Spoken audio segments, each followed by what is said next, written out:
irmão de perto poderia me ajudar.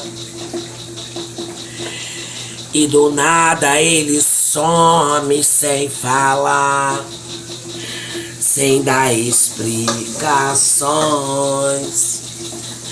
Mas na hora que eu me lembro do irmão, daquele filho pródigo de quem dizia: pai, pra que fazer uma festa pra esse aí? Como ele, eu também tenho um pai que me honra na presença de quem querem a todo custo me destruir. Vai lá e pregue quem falou da minha vida. Avisa que eu estou de pé e quem contou o fim dos meus dias.